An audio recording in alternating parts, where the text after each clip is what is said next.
सभी पत्रकार बंधुओं को भी नमस्कार। और ये प्रेस वार्ता जो है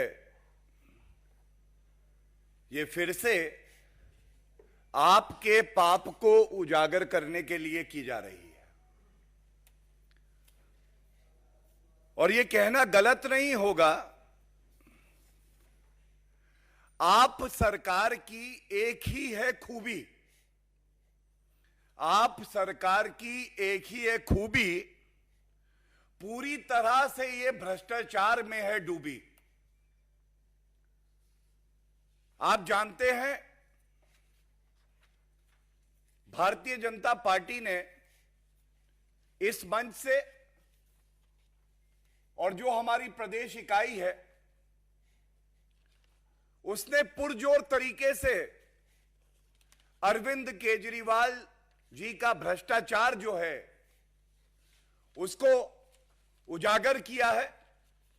जनता की आवाज बनके, चाहे वो आबकारी घोटाला हो, चाहे वो क्लासरूम घोटाला हो, और आज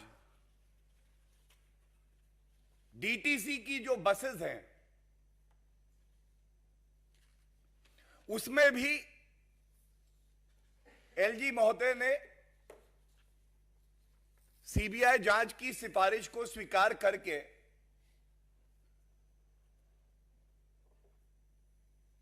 आगे बढ़ाया है। मैं सबसे पहले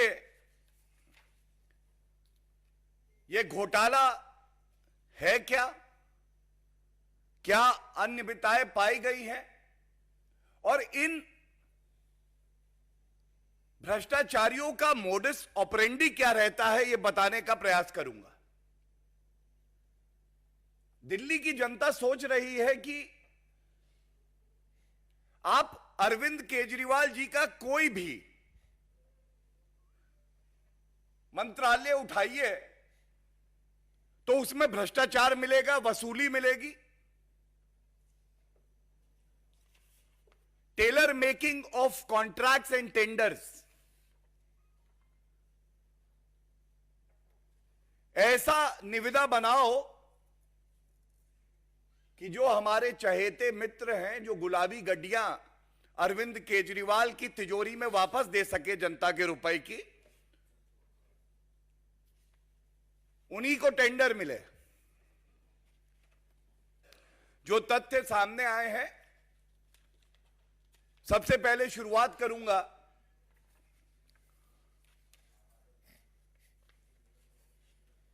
अरविंद केजरीवाल जी जब चुनाव दिल्ली का लड़े तो इनकी 10 गारंटी थी।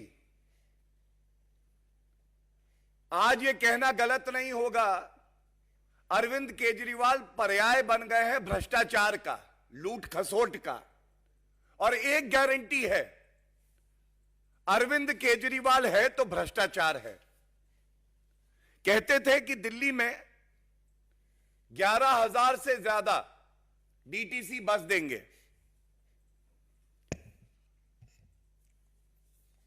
दिल्ली की जनता उम्मीद लगा के इंतजार करती रही, बस तो नहीं आई, लेकिन जो मामला सामने आया है 1,000 लो फ्लोर बसेस का है और इसमें तमाम इर्रेगुलरिटीज हुई हैं।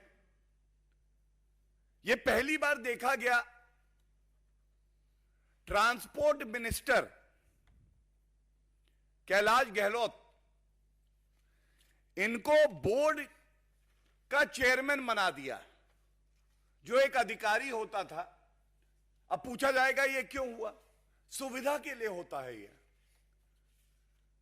अगर अरविंद केजरीवाल का मंत्री रहेगा तो कानून को ताक पे रखते हुए जैसा अरविंद केजरीवाल बताएंगे वैसी ही शर्तें रखी जाएंगी निविदा में, वही व्यक्ति का चयन होगा, उसके बाद वसूली होगी, रुपया घूम के अरविंद केजरीवाल की तिजोरी में आ जाएगा।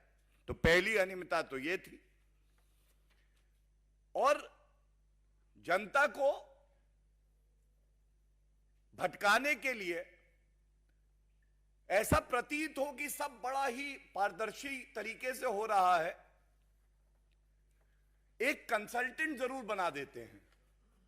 इस मामले में भी एक संस्था है DIMTS, इसको कंसल्टेंट बनाया। विचित्र बात यह है कि इस कंसल्टेंट ने कंसल्टेशन जो किया वो ये किया कि कैसे वसूली का रुपया, ये काला धन, गुलाबी गड्डियां अरविंद केजरीवाल तक पहुंच जाएं और भ्रष्टाचार पूरा हो जाए। जो L1 था, बड़ी ही प्रतिष्ठित कंपनी थी, लेकिन L1 से इनकी सांठगांठ नहीं थी। इन भ्रष्टाचारियों को जनता का जितना रुपया चाहिए था वो एक ईमानदार कंपनी देने के लिए नहीं तैयार थी। तो इन्होंने एक और कंपनी जो इनकी चहेती थी, जिसको इनको चिन्हित करके सेलेक्ट करना था, JBM, उसको बातचीत के लिए बुलाया। सवाल पूछा जाएगा, L1 जनता का कम रुपया खर्च करके आपको BS6 की 600 बसेस के लिए उन्होंने बिडिंग करी। आप बातचीत करते, दाम कम हो जाते, जनता का रुपया बचता और बसेस भी आती, लेकिन नहीं, क्योंकि JBM चहेती कंपनी थी, उसको बुलाया बातचीत करने के लिए, जो BS6 600 बसेस के लिए L1 नहीं थी और 400 बसेस BS4 थी। यह पूछना चाहेंगे, क्या आपने कानून नहीं पढ़ा है अरविंद केजरीवाल जी, या आपकी नियत में इतना खोट आ गया है कि कानून को दरकिनार करके केवल वसूली करने के लिए आप कुछ भी करने को तैयार हैं? There are multiple judgments of the Honorable Supreme Court that there has to be a level playing field. समानता होनी चाहिए हर बिडर के लिए। आपके पास एक L1 बिडर था, आप अगर JBM से बात कर सकते हैं तो ये जो प्रतिष्ठित कंपनी थी, इसको बुला के भी बातचीत कर सकते थे। और जब मैं कहता हूं प्रतिष्ठित, तो बड़ी जिम्मेदारी से कहता हूं, देश की सबसे प्रतिष्ठित कंपनी, उसको नहीं बुलाया गया। और ये जब सारा मामला सामने आया तो तमाम कंप्लेंट की गई। जो नागरिक हैं, जो ईमानदारी का झंडा लेके खड़े रहते हैं, जो चाहते हैं अरविंद केजरीवाल का भ्रष्टाचार पकड़ा जाए, उन्होंने भी कंप्लेंट दी। और इस बात को कहते हुए हमें गर्व है कि भारतीय जनता पार्टी ने भी, और मेरे साथ विजेंद्र जी भी बैठे हैं, इनकी भी एक कंप्लेंट है, इस मुद्दे को पुरजोर तरीके से उठाया। एक कमेटी का गठन हुआ, retired IAS officer OP Agrawal ji ने जो सारे बिंदु थे उसका गहरा अध्ययन किया, और गहरा अध्ययन करने के बाद एक रिपोर्ट दी गई। और इस रिपोर्ट में बिल्कुल स्पष्ट हो गया कि तमाम ऐसी अनियमितताएं जानबूझ के करी गई, कानून की अनदेखी करते हुए, क्योंकि मकसद केवल एक था। मकसद यह था कि जो हमारे मित्र हैं उन्हीं को हम ये टेंडर दें और इन मित्रों से हम भ्रष्टाचार का इत्र लगाएं। और मैं ये बता दूं कि ये अनियमितताएं इतनी चिंताजनक हैं कि सोच के डर लगता है कि अरविंद केजरीवाल जी कितनी लूट खसोट करना चाहते हैं। जनरल फाइनेंशियल रूल्स होते हैं। अरविंद केजरीवाल जी, आप बताइए, जनरल फाइनेंशियल रूल्स का पालन आपने क्यों नहीं किया? क्या आप अपने आप को संविधान से और कानून से ऊपर समझते हैं? एक मैनुअल है प्रोक्योरमेंट ऑफ गुड्स, उसकी गाइडलाइंस हैं, आपने उसका भी पालन नहीं किया, ऐसा क्यों है? और जैसा हमने आपके समक्ष रखा था जब क्लासरूम घोटाला हुआ था, सीवीसी की अपनी गाइडलाइंस हैं कि जब सरकारी रुपया खर्च होगा तो पारदर्शिता भी होनी चाहिए और जितने मानक हैं उन सब का पालन करना जरूरी है। और पुनः अरविंद केजरीवाल जी ने कहा कि नहीं, सीवीसी जरूरी नहीं है, मेरे लिए तो करप्शन जरूरी है। अगर मैं आया हूं तो करप्शन तो करूंगा ही करूंगा, जनता का रुपया तो मुझे लूटना ही है। ये जो सवाल हम लोग यहां से पूछ रहे हैं, ये गंभीर सवाल हैं। और सबसे महत्वपूर्ण, जो 1000 बसेस आनी थी, इनकी मेंटेनेंस का ठेका भी इस तरह से बनाया गया कि जो इनबिल्ट 3 साल की मेंटेनेंस होती है मुफ्त, आप किसी से नई बस लेंगे तो वो कंपनी आपको कुछ साल के लिए मेंटेनेंस देगी, उसको जोड़ दिया मेंटेनेंस कॉन्ट्रैक्ट में, जिससे कि भारी रकम हम दें इस कंपनी को, वापस हमारे पास घूम के आए, और जो इनबिल्ट मेंटेनेंस प्राइस में है उसको दोबारा फैक्टर इन कर दिया इन्होंने अपने मेंटेनेंस कॉन्ट्रैक्ट में। ये कुछ प्रमुख बिंदु मैंने आपके समक्ष रखे, और तथ्य हैं जो भी रखे जाएंगे, लेकिन अब मैं कुछ मुख्य बातें आपके समक्ष रखना चाहता हूं। जब सत्येंद्र जैन जेल की सलाखों के पीछे गए, उससे पहले उनको सर्टिफिकेट अरविंद केजरीवाल ने दिया था कि कट्टर ईमानदार हैं। ईमानदारी देखिए, 3.5 महीने से जेल में है। लेकिन एक बदलाव आया। आज मैंने प्रेस वार्ता सुनी आम आदमी पार्टी की, एक गंभीर आरोप आता है। जो अपने आप को कट्टर ईमानदार पार्टी कहती है, उसका प्रवक्ता आके ये नहीं कहता है कि घोटाला नहीं हुआ। आप इस बात पे ध्यान दीजिएगा। आज आम आदमी पार्टी ने यह नहीं कहा कि घोटाला नहीं हुआ, उन्होंने एक और मुद्दे को उठाया,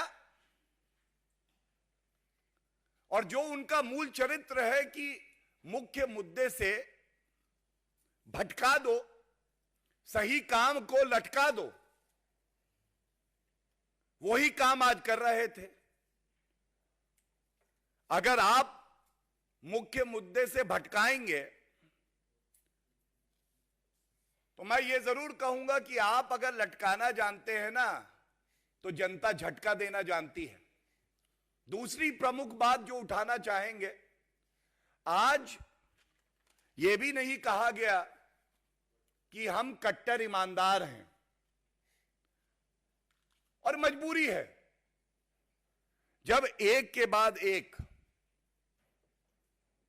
हवाला घोटाला, स्वास्थ्य मंत्री जेल में, उप मुख्यमंत्री मनीष सिसोदिया आबकारी घोटाला, अब ट्रांसपोर्ट डिपार्टमेंट का डीटीसी बस घोटाला, पंजाब के स्वास्थ्य मंत्री घोटाला करके जेल में जा चुके। तो अब कैसे कहेंगे हम कट्टर ईमानदार? और जनता भी समझ गई है ये कट्टर बेईमान है। एक बात और इनकी प्रेस वार्ता में आई, और जनता बड़ी समझदार है, वो भी अचंभित थी। इन्होंने कहा कि देखिए, जब बस आई नहीं तो घोटाला कैसे हुआ? अरविंद केजरीवाल जी, चोर शातिर है, चोर चोरी करने जाता है, पुलिस दबोच लेती है, जनता पकड़ लेती है। चोरी करने से पहले पकड़ा जाता है। चोर कहता है मैं ईमानदार हूं क्योंकि चोरी नहीं करी।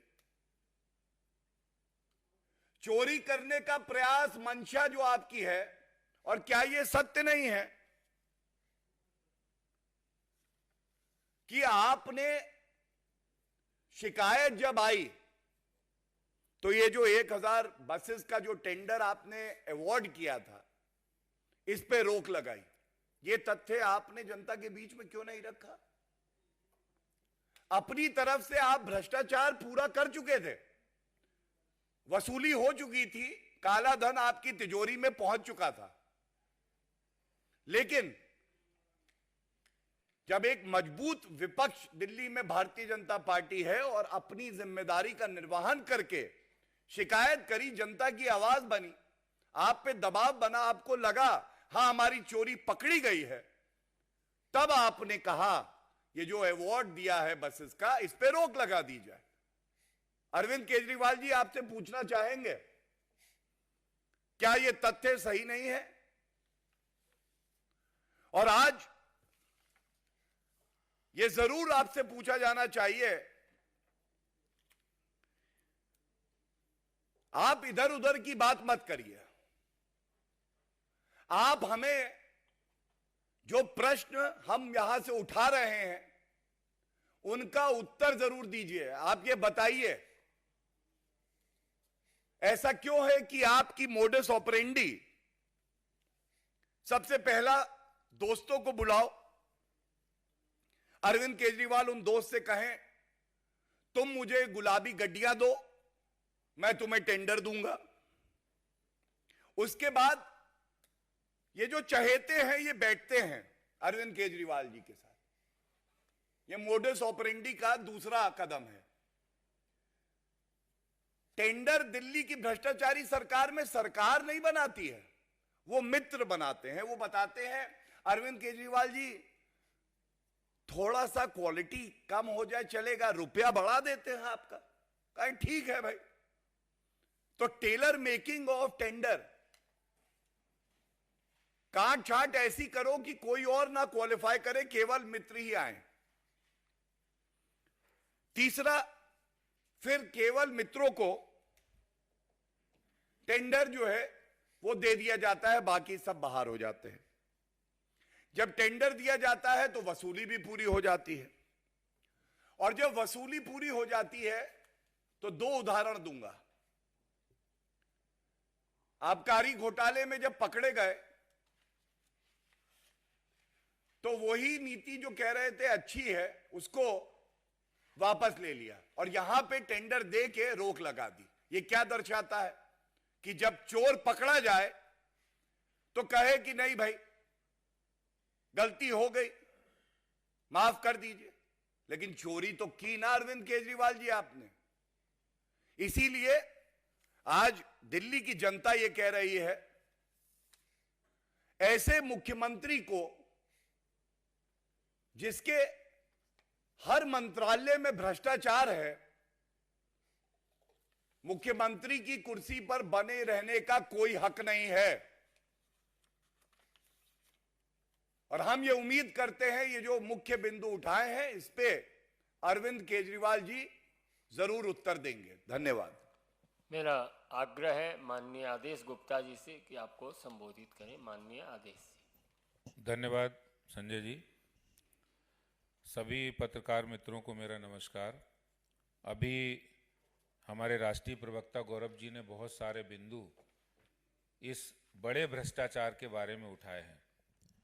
अरविंद केजरीवाल की सरकार स्वराज से शराब और फिर शराब से भ्रष्टाचार के सफर में इतनी डूब गई है कि वो जो भी काम करते हैं, जो भी खरीद फरोख्त होती है, वो बिना भ्रष्टाचार के होती ही नहीं है।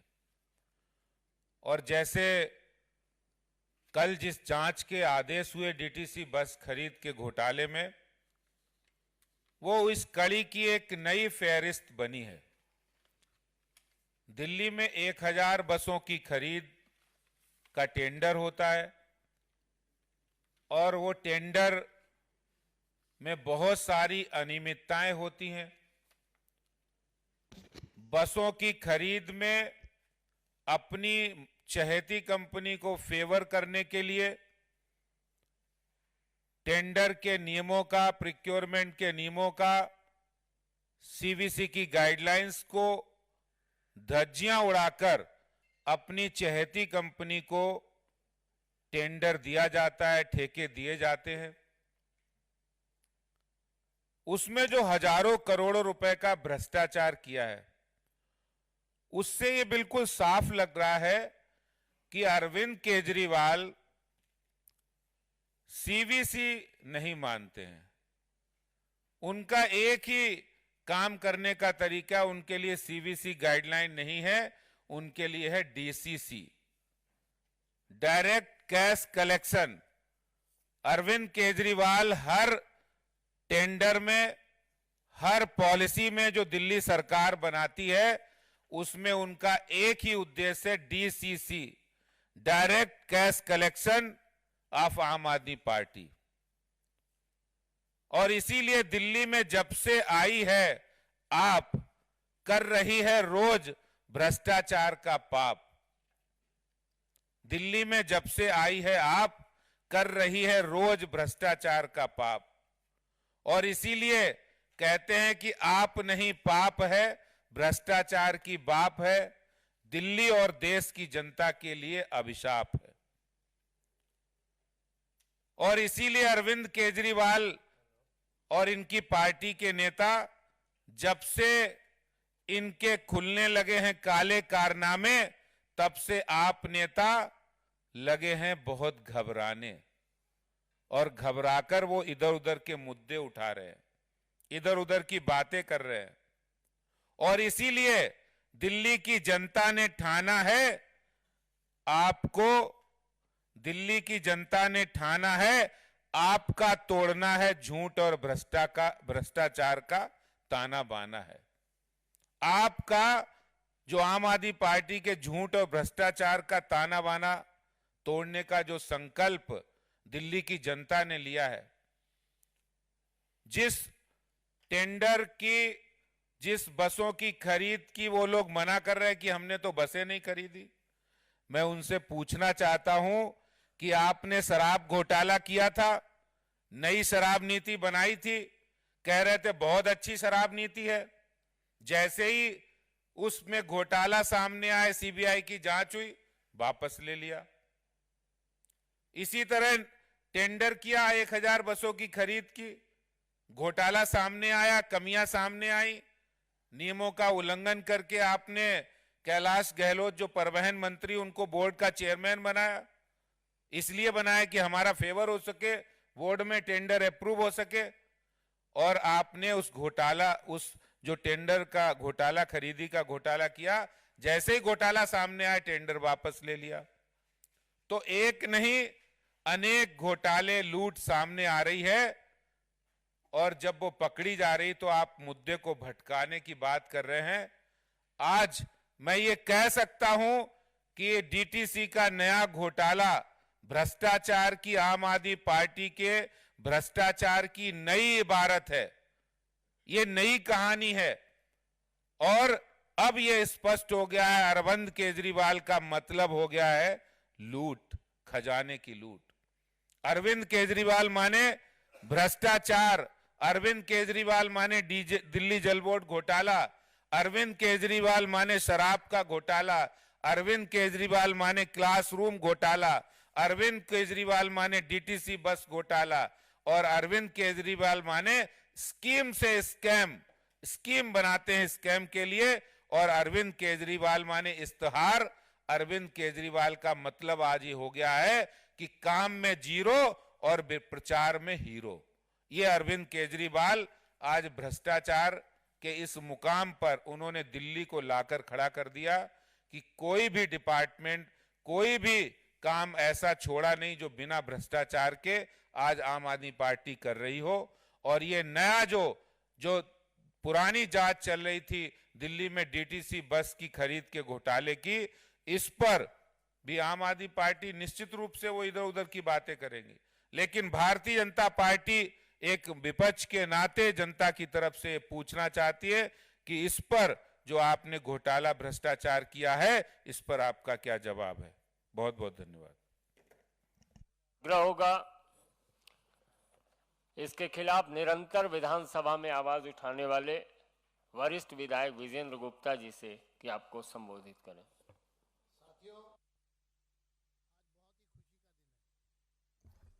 क्योंकि 4.5 साल के लंबे संघर्ष के बाद भ्रष्टाचारियों की पोल अब खुलने के कगार पर है। मैं संक्षिप्त में 2018 से शुरू करता हूं। 1 जून 2018 को एक षड्यंत्र के तहत दिल्ली के ट्रांसपोर्ट मिनिस्टर को डीटीसी के बोर्ड का चेयरमैन नियुक्त किया गया। ये हैरानी प्रकट करने वाला ये फैसला था, क्योंकि डीटीसी के इतिहास में 1970 से लगभग 52 वर्ष में ऐसा कभी नहीं हुआ कि डीटीसी का चेयरमैन कोई पॉलिटिकल आदमी बने।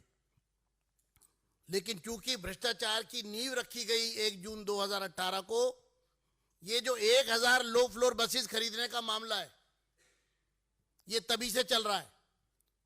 जून 1 को चेयरमैन की अपॉइंटमेंट होती है और जून के महीने में ही एक दागदार कंपनी जेबीएम लिमिटेड, उसका पदार्पण दिल्ली की सरकार में होता है और वो एक प्रपोजल लेकर आता है और वो प्रपोजल दिया जाता है। देखिए प्रपोजल कितना मजेदार है। प्रपोजल में था कि बस खरीदेगी सरकार, लेकिन उसका जो रजिस्ट्रेशन होगा उसमें 2 को ओनर होंगे, एक जेबीएम और एक दिल्ली की सरकार। प्रॉपर्टी सरकार की, लेकिन को ओनरशिप एक प्राइवेट आदमी के साथ। दूसरा टेंडर कोई नहीं होगा, बिना टेंडर के उसके प्रपोजल पर ओके। तीसरा, उसको 14,000 रुपए प्रतिदिन सरकार पेमेंट देगी। बस सरकार की, सीएनजी सरकार की, कंडक्टर सरकार का 14,000 रुपए पर डे देगी। 14,000 रुपए पर डे का मतलब है 4 लाख रुपया पर महीने और लगभग 10 साल में 5 करोड़ रुपया। बस की कीमत 70 लाख रुपए। हमने ये मामला वहां से उठाना शुरू किया। मैं नेता विपक्ष था। अगस्त 2018 में ये मामला जब प्रकाश में आया और सदन में इस मामले को ले जाने के लिए जो हमने प्रेस वार्ता की, तो उसके बाद इस पूरे प्रपोजल को दबा दिया गया। फिर एक नई शुरुआत हुई जुलाई 2019 में, और जुलाई 2019 में जो L1 था उसको वर्क ऑर्डर नहीं दे रहे, L2 से नेगोशिएशन कर रहे हैं कि L1 के रेट पर आप देना। और इसके अलावा जब बोर्ड की मीटिंग में यह मामला आया 2019 जुलाई का अप्रूवल के लिए, तो मैं 2-3 पंक्तियां पढ़ देता हूं, क्योंकि हमने भी उस समय भी इस मामले पे ऑब्जेक्शन किया और एंटी करप्शन ब्रांच को कंप्लेंट डाल दी।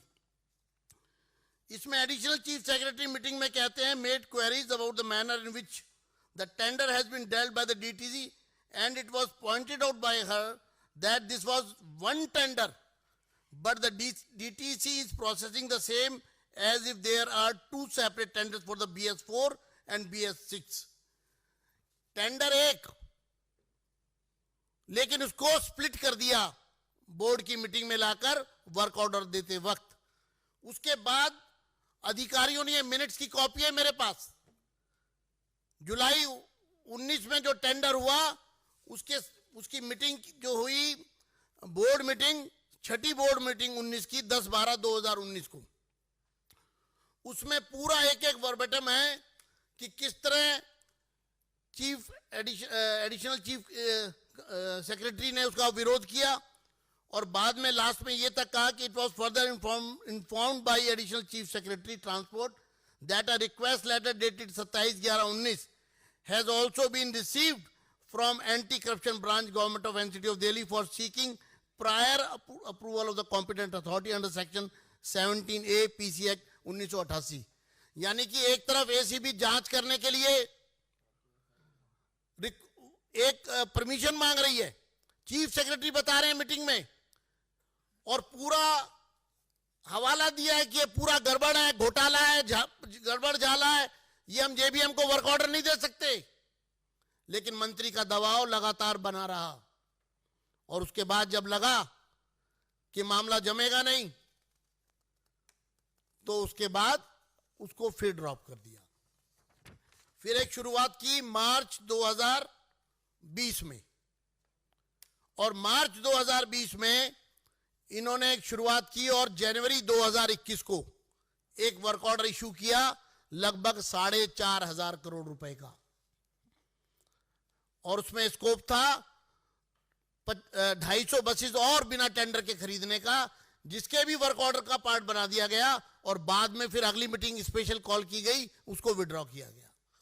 तो 250 यानी 25%, तो यानी कि 5500 करोड़ रुपए का लगभग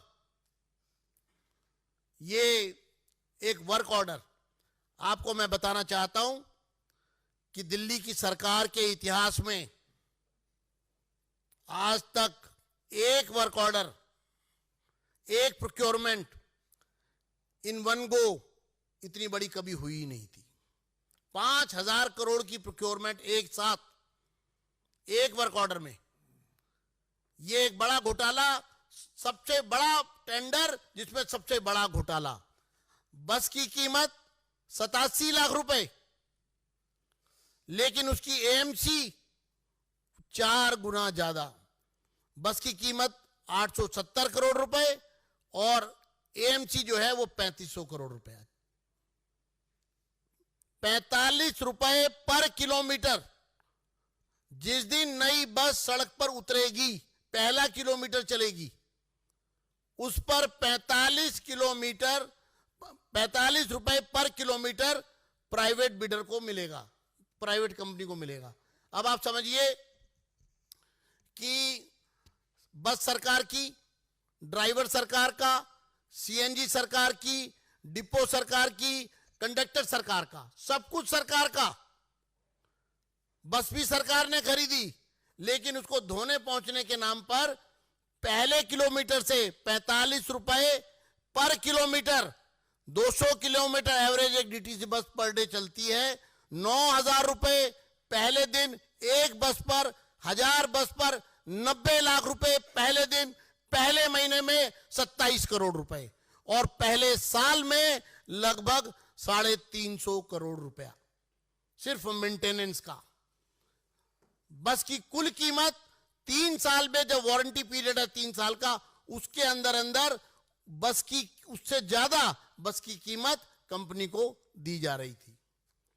हम लोगों ने मामला उठाया मार्च में हाउस के अंदर, और जब लगा कि बात काबू से बाहर जा रही है तो आपको जान के हैरानी होगी, जनवरी 2021 को वर्क ऑर्डर इशू करते हैं। 6 महीने बाद, लगभग 5 महीने बाद 11 जून को ये ऑर्डर निकालती है दिल्ली गवर्नमेंट कि हम ये जो बसें खरीद रहे थे 1000, इसको हमने अबेंस में डाल दिया है। हम पूछना चाहते हैं कि जब वर्क ऑर्डर सरकार इशू कर देती है, एक एग्रीमेंट साइन कर लेती है, कॉन्ट्रैक्ट हो जाता है, तो सरकार ने किस अधिकार से इसको अबेंस में रखा? एक, दूसरा जो एजेंसी थी, जो कल्प्रेट है, वो चुप क्यों रहा? क्या वो कोर्ट गया? जब 4,500 करोड़ का माल आप खरीद रहे हैं, तो उस 4,500 करोड़ के माल पर जनवरी में आप वर्क ऑर्डर देते हैं, 5 महीने में उसने प्रोक्योरमेंट के लिए पूरा जो अपना रॉ मटेरियल जुटाना, वो करना और सप्लाई देने का तैयारी करना। और हमारा हमारा सीधा आरोप है कि जनवरी में जब वर्क ऑर्डर इशू किया गया, वर्क ऑर्डर के साथ ही रिश्वत ली गई।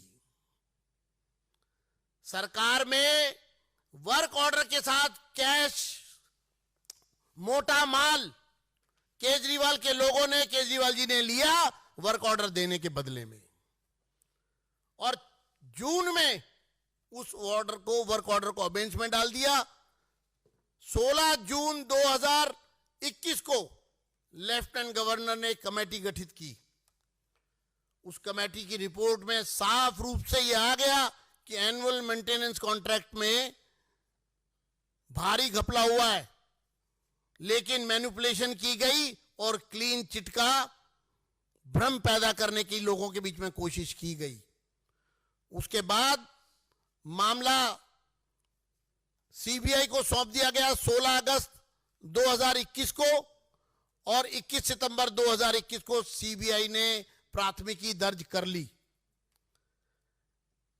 अब आप देखिए, एक प्राथमिकी दर्ज है और उपराज्यपाल महोदय ने जो रिकमेंडेशन दी है और उसमें साफ रूप से ये रिक्वेस्ट भेजी है, डायरेक्शन दी है कि जो पी रजिस्टर्ड है 4A 2021, उसके साथ इसको क्लब करके और इस केस में कार्रवाई की जाए। आपको मैं बताना चाहता हूं डीटीसी की हालत क्या है।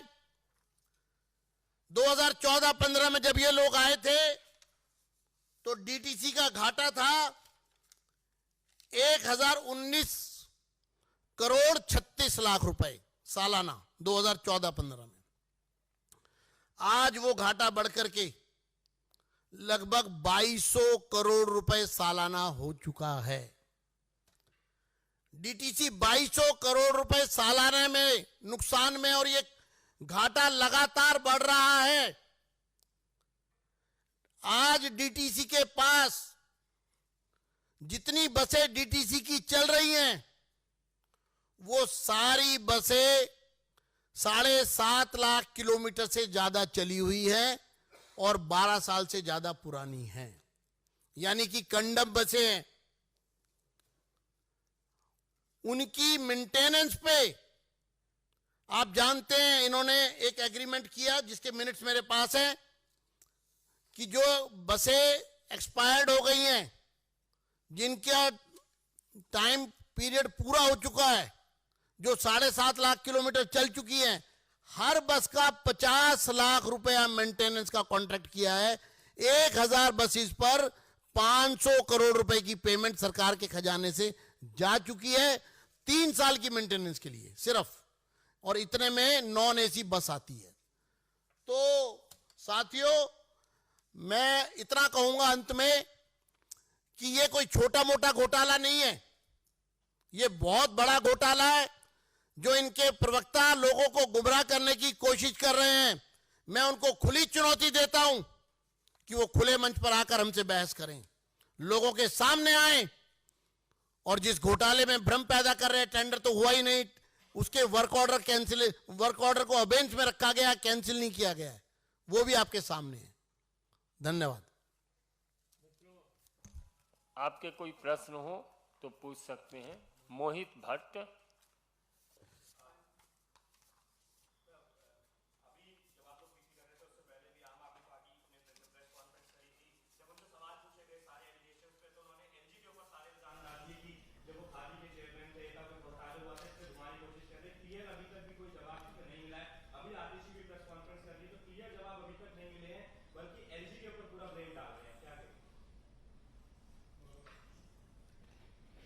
देखिए, एक विशेषता आम आदमी पार्टी की है, जब जग जाहिर हो गया कि आप नहीं पाप है, हर जगह भ्रष्टाचार है, आप जनता का सवाल पूछिए, वो इधर उधर की बात करने लगते हैं।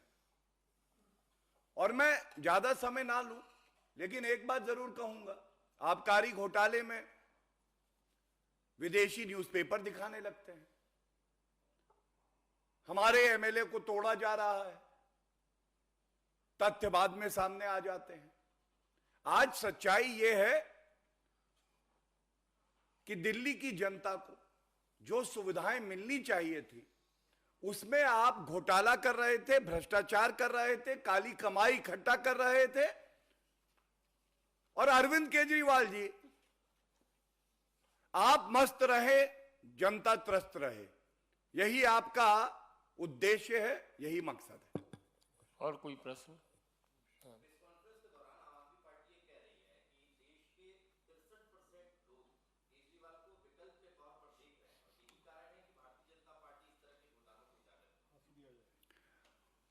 देखिए, ऐसा है, जो जानकारी हमारे पास आती है, 99% भ्रष्टाचारी अरविंद केजरीवाल को ही चाहते हैं।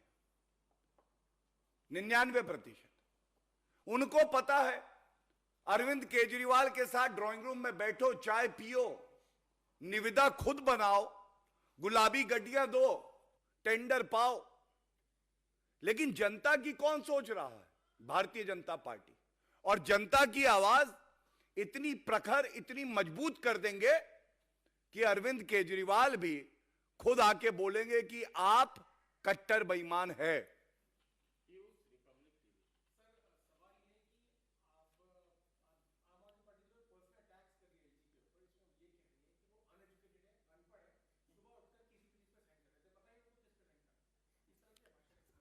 मैंने वो सुना और मैं आपका धन्यवाद देना चाहूंगा। आज कहा जा रहा था कि हर सुबह एलजी महोदय उठते हैं और एक नई चिट्ठी लिख देते हैं। जनता तो ये कह रही है कि ये जरूरत क्यों पड़ती है कि हर सुबह जब हम उठते हैं तो आम आदमी पार्टी का एक और भ्रष्टाचार सामने आ जाता है। और जिस तरह से एक व्यक्ति कानून का सहारा लेके आपको डेफेमेशन का नोटिस देता है और उसको फाड़ दिया जाता है, यह खुद में दिखाता है कि आम आदमी पार्टी एक अराजक अपराध पार्टी है। अराजक अपराध पार्टी आप।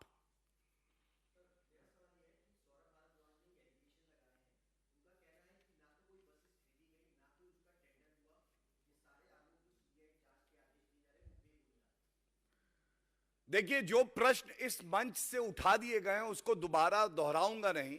मैंने वो प्रेस वार्ता सुनी, उन्होंने ये नहीं कहा ये घोटाला नहीं हुआ, नंबर 1 2 उन्होंने ये नहीं कहा कि हम कट्टर ईमानदार हैं, ये तो चला गया।